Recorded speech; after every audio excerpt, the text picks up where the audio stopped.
অসমৰ এটা জ্বলন্ত সমস্যা যে অসমীয়া থলগিৰ ৰাইজে এটা দুৰ্ভাৱনাৰ মাজত দিন কটাইছে যে উঠি অহা নৱপ্ৰজন্মৰ ভৱিষ্যতটো অসমত সুৰক্ষিত হ'বনে নাই, আমি অসমত খিলঞ্জীয়া হিচাপে জীয়াই থকাৰ পৰিৱেশটো পামনে নাই, তাক লৈ প্ৰশ্ন আহিছে। আৰু সেইকাৰণে অসমৰ 6টা জনগোষ্ঠীয়ে জনজাতিকৰণৰ মাধ্যমেৰে অসমখন সুৰক্ষিত হোৱা এটা বিজ্ঞানসন্মত চলিউশ্যনৰ কথা আমি চৰকাৰক কৈছোঁ। আৰু চৰকাৰেও আমাক এই বস্তুটো এটা সাংবিধানিক আৰু এটা বিজ্ঞানসন্মত চলিউশ্যন বুলি আমাক কৈছিল। আৰু সেইকাৰণে তেখেতলোকে নিৰ্বাচনী ইস্তাহাৰত প্ৰকাশ কৰিছিল, ভিজন ডকুমেণ্টছত প্ৰকাশ কৰিছিল আৰু জনজাতি কৰিম বুলি আমাক কৈছিল। অতি শেহতীয়াকৈ বিজেপি দল আৰু চৰকাৰে এটা এমিকেবল ছেটেলমেণ্টৰ এটা ৱে উলিয়াইছে, যিটোৰ জৰিয়তে অনাগত সময়ত অসমখন সুৰক্ষিত হ'ব বুলি 6টা জনগোষ্ঠীক STD এক্সিষ্টিং ট্ৰাইবেলসকলৰ কোনো হানি বিঘিনি নোহোৱাৰ কথাটো আমি কৈ আছিলোঁ। চৰকাৰেও সেই কথাটোকে কৈ এটা বাট তেখেতলোকে প্ৰশস্ত কৰিছে আৰু জনজাতিকৰণৰ মাধ্যমটো ত্বৰান্বিত কৰিব। কিন্তু আমাৰ শংকা আৰু সংশয় তাতহে আছে যে জনজাতিকৰণ কৰিম বুলি কৈ 2024 নিৰ্বাচনী বৈতৰণি পাৰ কৰা কুচকাৱাজ তেখেতলোকে কৰিছে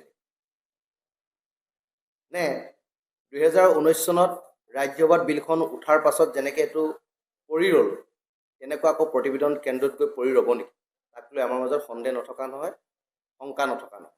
কিন্তু তথাপিতো আমি চৰকাৰে পদক্ষেপ আদৰণি জনাইছোঁ আৰু 24 নিৰ্বাচনৰ পূৰ্বে জনজাতিকৰণৰ দ্বাৰা অসমখন সুৰক্ষিত হোৱাটো আমি বিচাৰিছোঁ আৰু চৰকাৰৰ ওচৰত দাবী জনাইছোঁ এইটো বিষয়ে যাতে এইটো নিৰ্বাচনী ইছ্যু হিচাপে ব্যৱহাৰ নকৰে আৰু পলিটিকেল ইছ্যুৰ মাজতে ইয়াক বন্দী।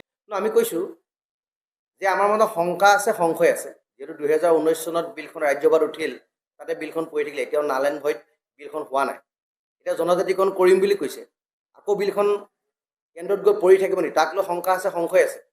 কিন্তু আমি বিশ্বাসো কৰিছোঁ যে চৰকাৰে কিবা এটা কৰিব, জাতিটোৰ স্বাৰ্থত কিবা এটা কৰিব। খিলঞ্জীয়াৰ পক্ষত থাকি সিদ্ধান্ত ল'ম বুলি কোৱা এইখন চৰকাৰ বা এজন মুখ্যমন্ত্ৰীয়ে খিলঞ্জীয়াৰ পক্ষত থাকি সিদ্ধান্ত ল'ব বুলি আমাৰ বিশ্বাস আছে।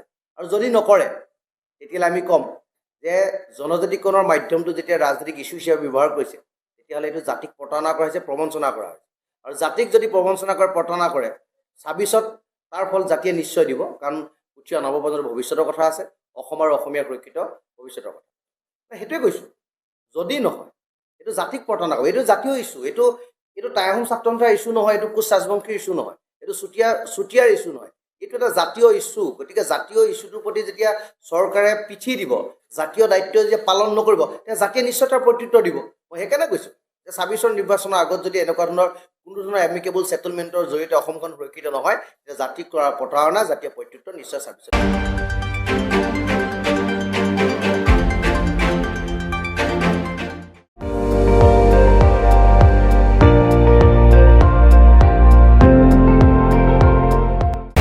আপুনি চাই আছে ND24, সৰ্বশ্ৰেষ্ঠ নহয়, সৰ্বোত্তমৰ দৌৰত।